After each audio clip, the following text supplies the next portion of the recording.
Hi, I'm John and welcome back to the channel. Today with Scarlett we are going to replace the connector that goes from the steering column to the main wire harness. And one might ask the question why? Well, I was under there, as you can tell from doing some of the dynamat work and some of the other stuff, and I discovered some things like I thought I would. Well, I discovered what looked like a burnt terminal connection on the red battery wire that goes up into the steering column.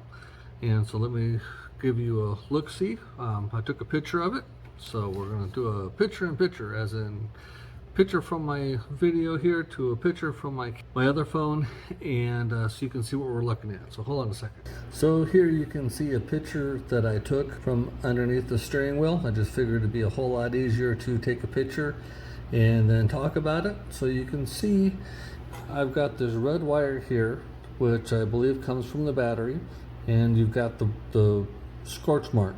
So then rather than potentially have a problem in the future with electrical either burning through that wire and leaving me stranded from the battery, or worse yet, causing a fire, I thought I would take care of it. So how am I going to take care of it?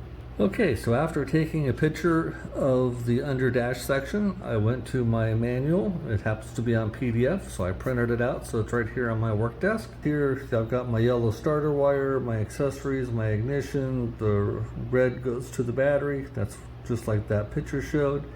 And some, brown for ignition, blue, and the selector lamp, orange if you have a column shift selector, and some buzzer wires. The manual says that they should be yellow. That's what that Y stands for. Here you can see I've got the color code, black, brown, dark blue, dark green, gray, light blue, light green, all the way down the line. And so I can tell that R equals red, Y equals yellow, and this says that I am supposed to have 2 yellow connectors on the buzzer wire. And for whatever reason, if you look up here, mine are red.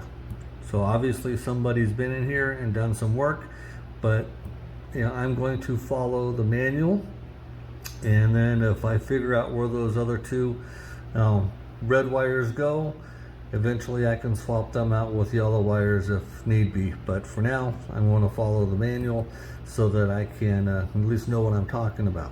So what am I going to replace these connectors with? So I went to PowerWorks. PowerWorks sells, I think they're called Anderson terminal blocks.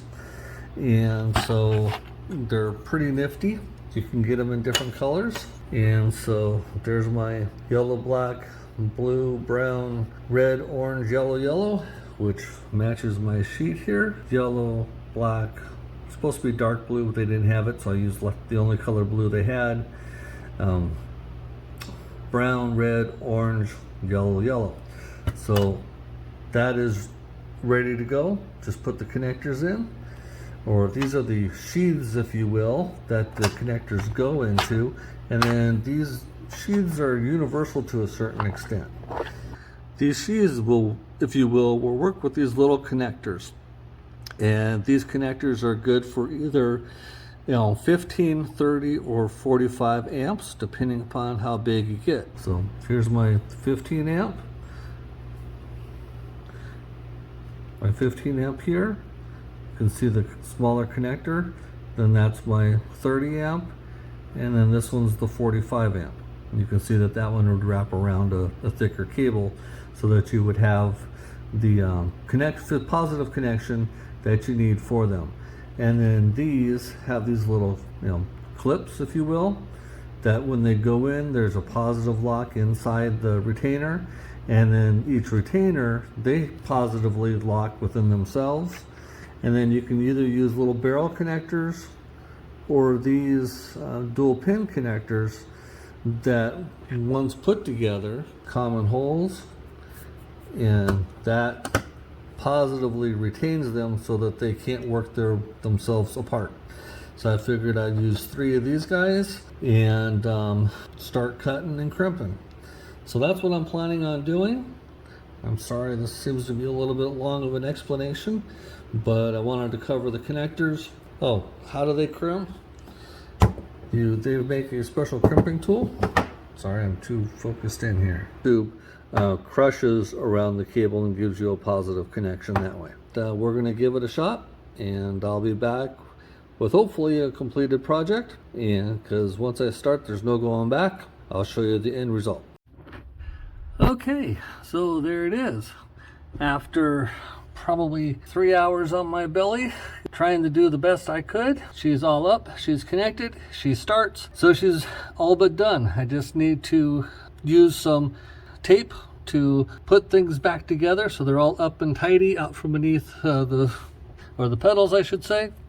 I just need to tape it up so that all the bits and pieces are tucked up high and underneath, and she's done. I've already done a test start and she works, so I am very happy. And so this should be permanently taken care of, and I am very happy. Thank you very much. If you found this helpful, please like, share, and subscribe. I will put a link to the PowerWorks connectors in the comments for those that are interested. This is non-sponsored. No one gave me anything. This was just me trying to improve on 50-year-old technology with something that should last and handle the current workloads. Take care. Have a great day. Bye-bye.